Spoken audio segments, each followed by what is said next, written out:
All of America once laughed because of Lily Tomlin.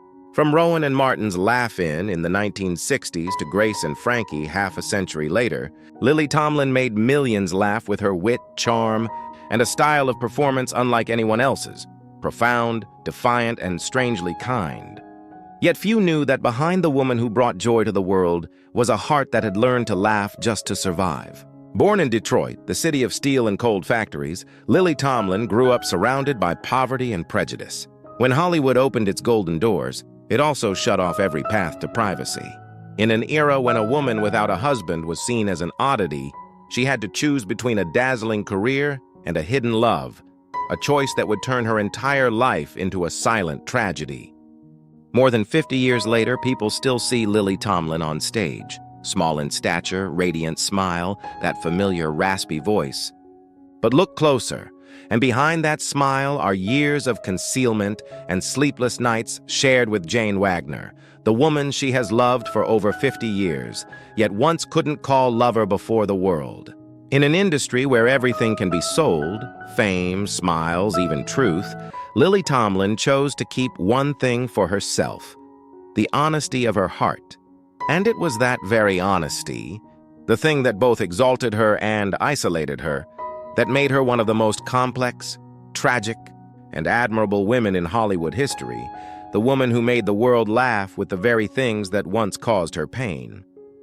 Lily Tomlin was born on September 1st, 1939, right as World War II erupted. While the world shook under the roar of bombs, little Mary Jean Lily Tomlin came into being inside a cramped Detroit apartment building with 40 units, a place where every door opened to a different world filled with distinct voices, smells, and personalities. It was there, amid the soundscape of the working class, that Lily developed a rare gift to listen, to remember, and to imitate. Her parents, Guy Tomlin and Lily May, were laborers who had migrated from Kentucky to Detroit during the Great Depression, carrying a simple hope that the industrial city would give them a better life. Her father worked in a factory, her mother a nurse and homemaker, a devoted, quiet woman who tried her best to keep their small home from being swallowed by the harsh rhythm of urban life. From an early age, Lily showed an extraordinary talent for observation. While other children played with dolls or kicked balls down the street, she sat in the hallway of the apartment building, listening to the neighbors, the old lady downstairs with her slow Kentucky drawl, the factory worker upstairs grumbling in a thick industrial accent, and mimicked them perfectly. No one knew that those childhood impersonations would later become the foundation of her singular brand of comedy, satirical, truthful, and full of compassion. The Tomlins were Southern Baptists, but Lily soon realized she couldn't find faith in the Bible. She grew up surrounded by sermons on righteousness, yet felt that God was somewhere out of reach, and by adulthood she had become an atheist. She had a younger brother, Richard, but Lily was always the center of attention, outspoken, fiery, the one who dared to challenge adults and question everything. Her teenage years were a tug-of-war between conformity and creativity. At Cass Technical High School, she stood out for her quick wit and, perhaps too often, her talking. While her classmates focused on math, Lily stood up and mimicked her teachers' voices, making the class erupt in laughter. Sometimes she was punished, but her teachers admitted, "That kid has stage in her blood." After graduation, Lily enrolled at Wayne State University, initially majoring in biology with hopes of becoming a doctor, her mother's dream. But joy didn't lie in anatomy books or chemical formulas. It lived in the small campus theater. One day, friends persuaded her to audition for a minor role in a student comedy. Just minutes into her first performance, Lily felt something electric, as if she had finally found the place she truly belonged. She dropped out of pre-med and chose acting instead, a bold, risky move for a working-class girl in those times. To refine her craft, Lily moved to New York and studied at HB Studio, where she was introduced to the work of Ruth Draper, the legendary pioneer of theatrical monologue. Draper could transform into anyone using only her voice, gaze, and gestures. For Lily, it was a revelation. You could become an entire world with just one body and one voice. That philosophy would later become the soul of Tomlin's art, the ability to embody dozens of different characters in a single performance without props or elaborate staging.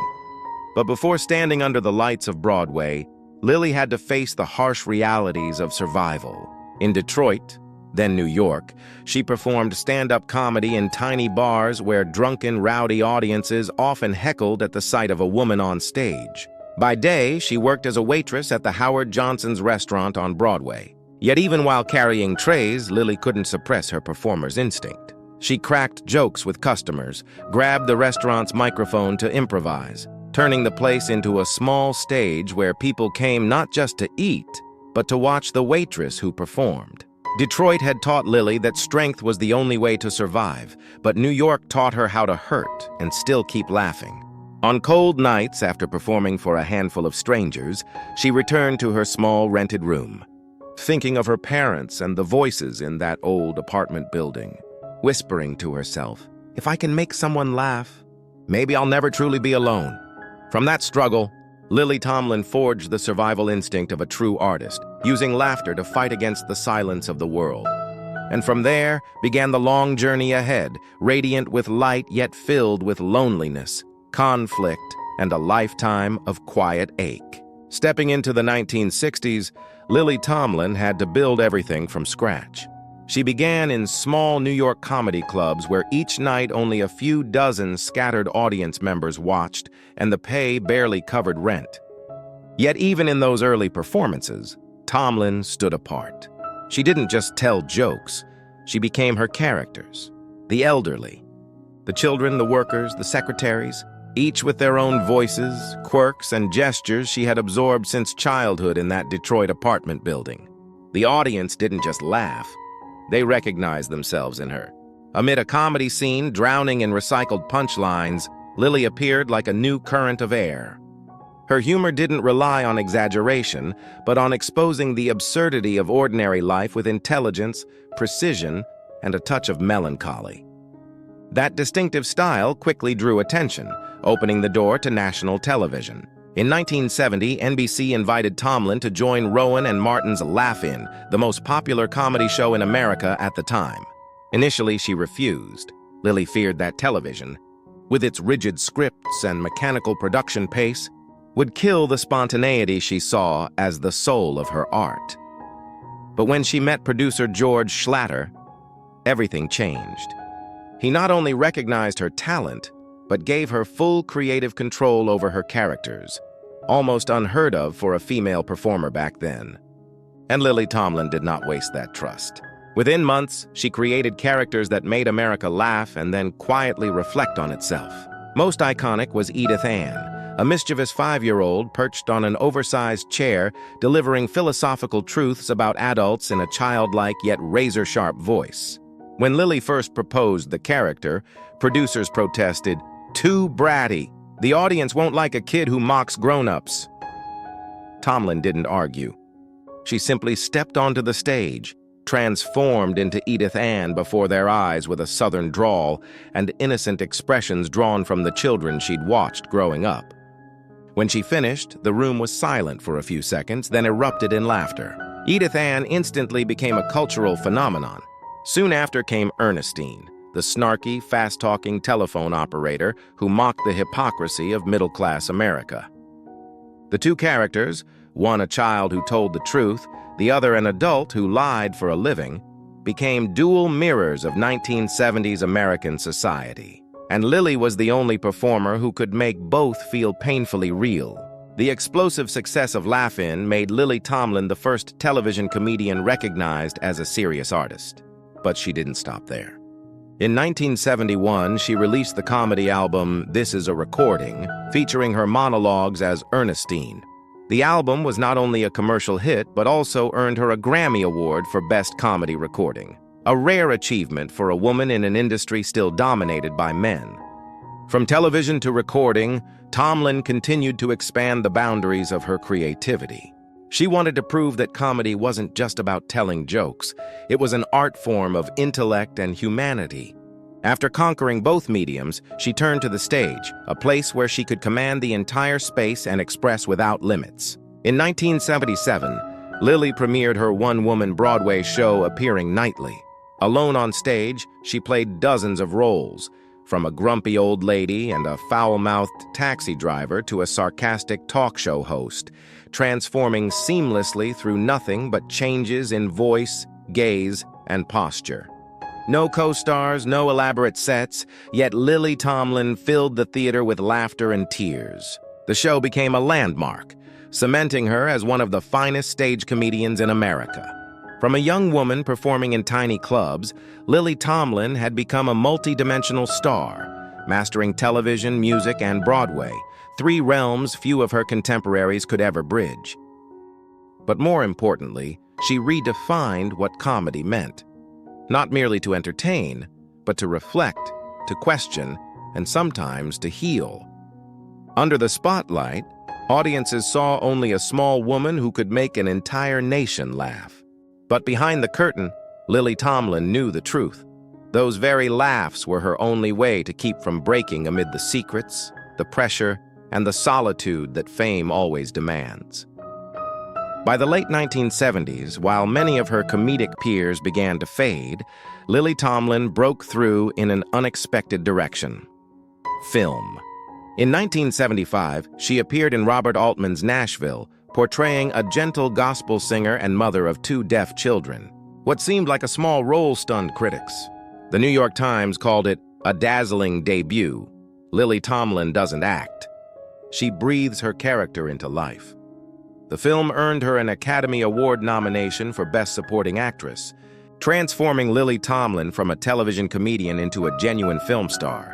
Yet even as fame rose around her, she remained unchanged. No parties, no pretense. She once said, "I never thought of myself as a star. I'm just a storyteller." The audience, they're the ones willing to listen. After Nashville, Hollywood opened its arms to her, but not always with warmth. In 1978, she starred in Moment by Moment, a romantic drama written and directed by her partner Jane Wagner, opposite John Travolta. The film flopped miserably, labeled by critics as a cinematic disaster. The press mocked it, and audiences turned away. Tomlin later recalled with pain, "I felt awful. I'd just been praised for Nashville, and suddenly I was treated like a joke. I didn't know who I was anymore." Despite the sting of failure, Lily never blamed Jane. They held hands and carried on in both art and life. During that dark period, Lily Tomlin realized something profound. Fame can collapse overnight, but love, integrity, and art never do. In 1980, she came roaring back with the classic 9 to 5 alongside Jane Fonda and Dolly Parton.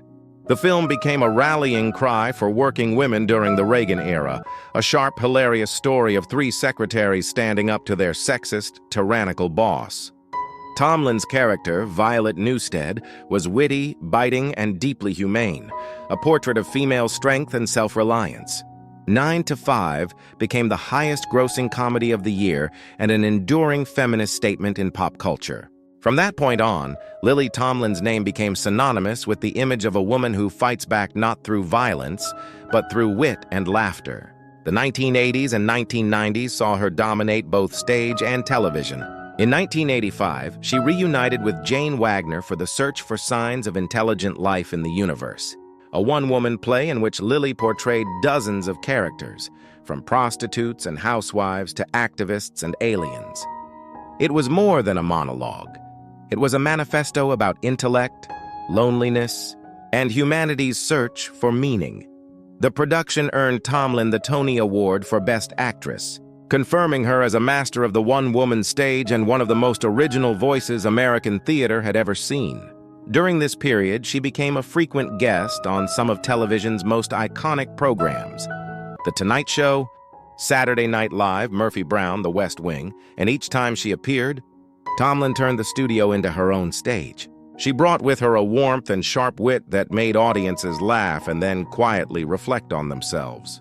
Whether on stage, in film, or on television, Lily Tomlin lived by one unshakable rule: she only accepted roles that spoke the truth. She didn't need leading parts or million-dollar paychecks. She needed meaning. That philosophy set her apart from her peers, and made audiences love her not for her fame, but for the honesty that radiated from every performance. As the 21st century arrived, while many of her contemporaries had retired from the spotlight, Lily Tomlin kept working with the same fierce passion. In 2015, she stunned Hollywood with her lead role in the independent film Grandma, playing a strong, eccentric, deeply emotional lesbian grandmother. The performance earned her a Golden Globe nomination for Best Actress, proof that even in her 70s, Tomlin could still carry a film with nothing but authenticity and heart. That same year, she reunited with her longtime friend Jane Fonda for the Netflix sitcom Grace and Frankie, the story of two women left by their husbands for each other. The show ran for 7 seasons, 2015-2022, and became a global phenomenon for its humor, humanity, and compassionate portrayal of older women. Tomlin's character, Frankie Bergstein, free-spirited, rebellious, and full of love, felt almost like a mirror of her true self. In 2017, Tomlin and Fonda appeared together in a TED Talk about friendship, aging, and the resilience of women. Tomlin said, "What I look for in friends is fun, courage, a little rebellion, and above all, the belief that there's still something worth living for." The audience erupted in applause, not just because she was funny, but because Lily Tomlin embodied every word she spoke. At 80, Lily Tomlin had achieved nearly every accolade an artist could dream of: 6 Emmys, a Grammy, 3 Tonys, and numerous honors from the Academy, the Kennedy Center, and the Hollywood Walk of Fame, missing only an Oscar to complete the legendary EGOT circle. But for her, awards were never the goal. Trophies are just moments, but the laughter of the audience lasts forever. From a poor girl in Detroit to one of the most celebrated women in American comedy, Lily Tomlin's 6-decade journey became a testament to intelligence, courage, and humanity in art. Yet behind the glitter of success lay untold shadows, where her laughter wasn't just for others' joy, but a quiet medicine for her own lifelong pain. And from here, the private life of Lily Tomlin, filled with secrets, struggles, and a love that lasted half a century, begins to unfold. Behind the waves of laughter and the dazzling lights of Broadway, Lily Tomlin's life was a quiet symphony of silence and courage. She once said, "I've made people laugh all my life, but for many years, that laughter was a cloak to hide my fear." In the early 1970s, at the height of her rising career, Lily met Jane Wagner, a young writer from Tennessee who would change her life forever. At the time, Tomlin was searching for a writer for her Edith Ann comedy album. After exchanging a few scripts, Lily wrote to Jane, and just a week before recording, received a thick packet of material in return. Reading it, she felt an instant connection. She invited Jane to California, and the moment the woman walked into the hotel room, small backpack, light hair, deep eyes, Lily knew her heart was no longer her own. "Within 2 minutes, I was in love with her," she recalled. She wore shorts and knee-high boots.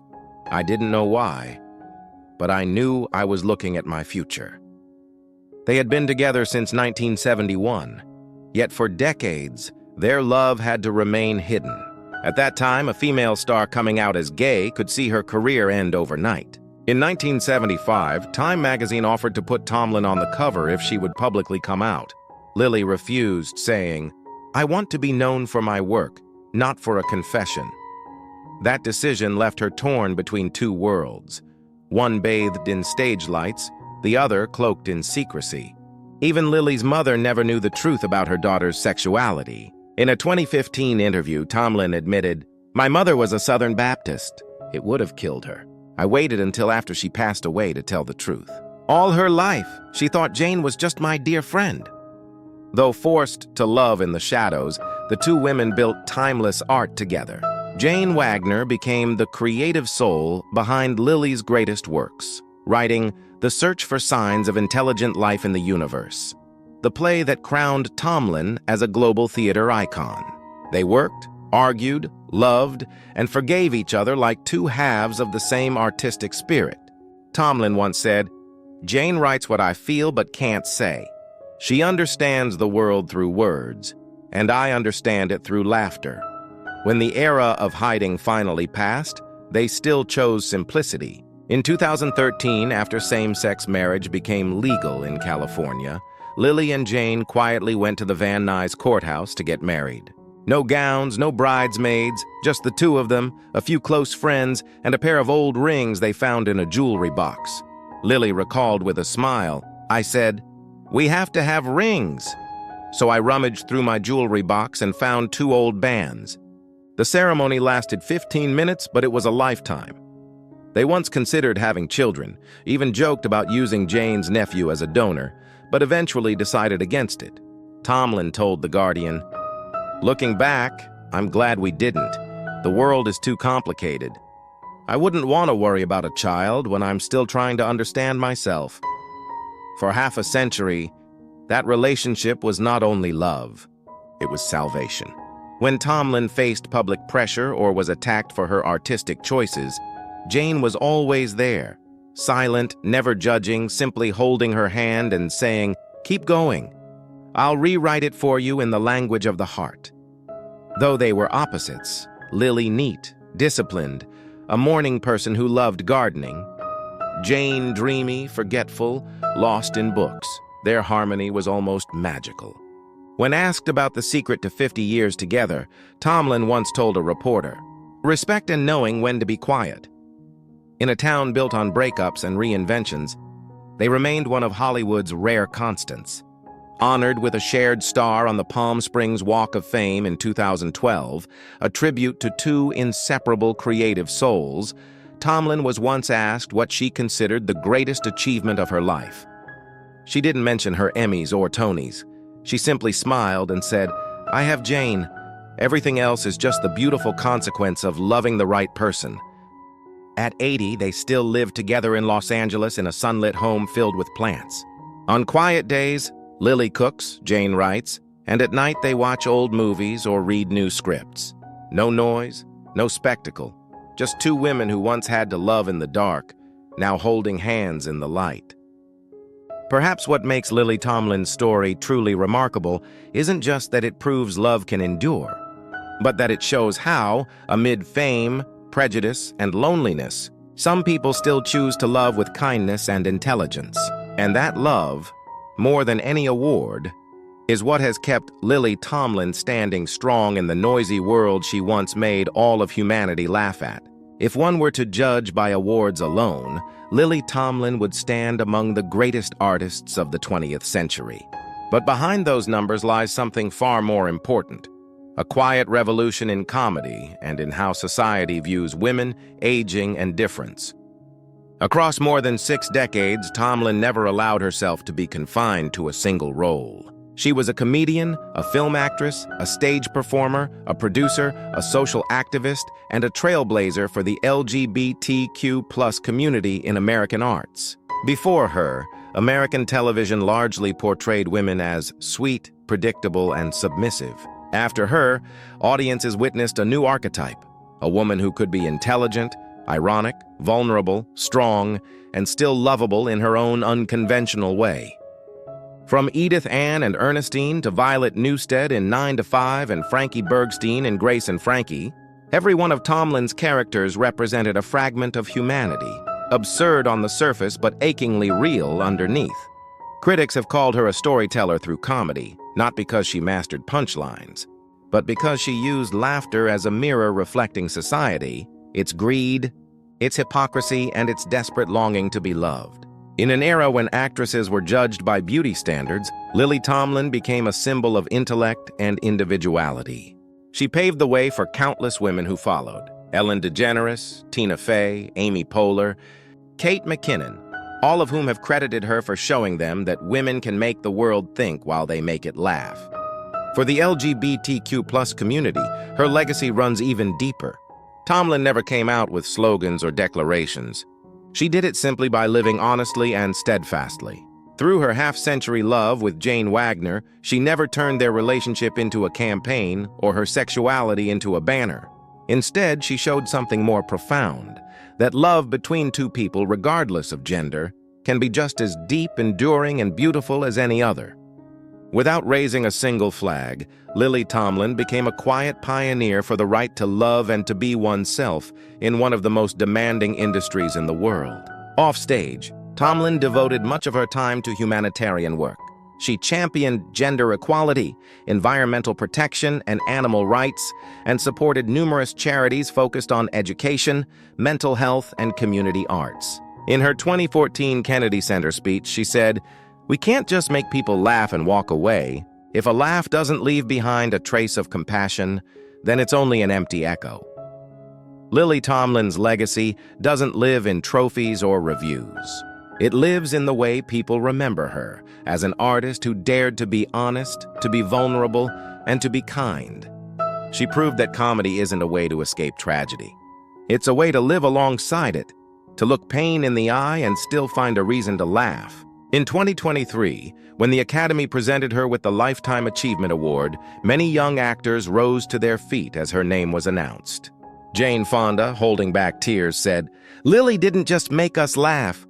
She made us better. She taught me that compassion is the highest form of intelligence." The Guardian once wrote, "If Chaplin made the world cry while it laughed, Lily Tomlin made the world think while it smiled." And perhaps that is her eternal legacy, a kind of laughter that is neither loud nor cruel, but deeply human. A comedy that doesn't rely on beauty or spectacle, only on a heart, sincere enough to recognize another's pain. Lily Tomlin never tried to become a legend, but through her calm humility and quiet courage, she became the kind of woman history cannot forget or ever replicate. Born on September 1st, 1939, Lily Tomlin is now 86 years old. Yet if you saw the way she walks onto a stage, tells a story, or lands a joke, you'd never believe time has gone that far. She still lives exactly as she entered the world of art, quietly, differently, and bursting with creative energy. After Grace and Frankie ended in 2022, marking Netflix's longest-running series led by two women over 70, Tomlin chose not to rest. In 2023, she reunited with Jane Fonda for the independent film Moving On, a story about two elderly friends seeking justice for an old wound. The film, though modest, resonated deeply. Critics praised it as a lesson in the power of women in later life, told through humor and dignity. Through 2024 and 2025, though she no longer takes leading roles as often, Lily continues to appear in interviews, public talks, and tributes celebrating her career. She and Jane Fonda often attend anniversary events for 9 to 5, the feminist landmark that made them pioneers of women's cinema. They still joke, hug, and laugh together before the cameras as if time had never passed. Off-screen, Lily lives with Jane Wagner, her life partner and creative soulmate of more than 50 years, in a sunlit home in Los Angeles. Their house has a small garden and a study lined with books and photos where Lily still writes and Jane edits scripts. She once said, "When I wake up, Jane is there. When I work, Jane is there. And when I forget who I am, she reminds me, you're the person who makes others believe they're not alone." At 86, Lily's health remains astonishingly strong. She's a vegetarian, practices yoga and meditation every morning, takes walks around the neighborhood, and still drives herself to the market. She doesn't drink, doesn't smoke, doesn't party. As she once joked, "I've lived in Hollywood my whole life, but I've never really belonged to it." It's that simple, grounded lifestyle that's kept both her mind and spirit clear. Though her eyes bear wrinkles and her voice has deepened, Lily's humor, wit, and warmth remain untouched. In recent interviews, she speaks of aging with rare serenity. 80 isn't a cliff, it's an open sky. When you have nothing left to prove, all you want is to live more kindly. And she truly does. Tomlin continues to support environmental, gender equality, and animal rights organizations, often appearing at fundraisers and art workshops for students. In 2024, she received the Women's Equality Trailblazer Award, recognizing her and Jane Fonda as two cultural icons who reshaped what it means for women in entertainment to speak and to lead. Every now and then, Tomlin still appears on talk shows, quick-witted, sharp as ever, capable of sending audiences into laughter with just a raised eyebrow. When asked if she's ever thought about retiring, she laughed and said, "Retire? How can you retire when your job is to make people feel less alone? Now, with the spotlight softer and fame no longer the goal, Lily Tomlin stays not for recognition, but for love. Love for her craft and for humanity itself. In her peaceful Los Angeles home, she is still that girl from Detroit, the one who believes that if she can make someone laugh, the world might just be a little less cruel. And perhaps that is the true triumph of '86. Not needing fame to be remembered, but being remembered for making others feel warm again. Lily Tomlin's laughter, gentle as breath, remains a tender light shining through the loneliness of humankind. After more than 6 decades under the spotlight, Lily Tomlin leaves behind not just dozens of roles, hundreds of laughs, or a shelf of glittering awards, but something far rarer in such a glamorous world, a philosophy of life. She showed that comedy is not mockery. It is a way to love humanity. From a poor girl in Detroit listening to the voices of her neighbors to mimic them on stage, to an 86-year-old woman still telling stories with that mischievous sparkle in her eyes, Lily has never changed at her core. She has always believed in people. Though often misunderstood, labeled difficult, or deemed unfit for Hollywood's molds, she walked her own path, quietly, uncompromisingly, and always with grace. In a world where laughter is often dismissed as something light, Lily Tomlin reminded us that laughter can also be an act of courage. When she played absurd characters, she revealed loneliness. When she made people laugh, she helped them confront themselves. And perhaps that's why her laughter never fades. When the curtain falls, it lingers like a melancholy but warm note in the minds of those who've heard it. To fellow artists, she is a trailblazer, the woman who opened doors for others in comedy, cinema, and creative thinking. To the LGBTQ+ community, she is proof that love doesn't need to shout to exist. It only needs to endure and stay true. To audiences, she is the storyteller who speaks through laughter, the one who made the world realize that humor, too, has a soul. Looking back on her journey, one truth stands clear. Lily Tomlin never chased fame.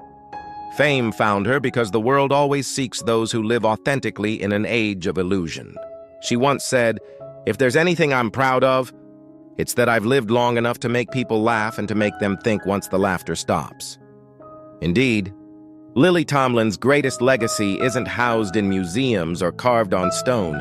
It lives in the memories of millions who have laughed, cried, and felt understood by a small, brave, and deeply compassionate woman.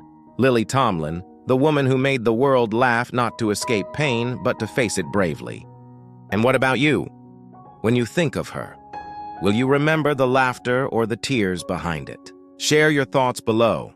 And don't forget to subscribe so we can continue exploring the stories of Hollywood's legends like Lily Tomlin, told with emotion, respect, and love for the souls who have given their lives to art.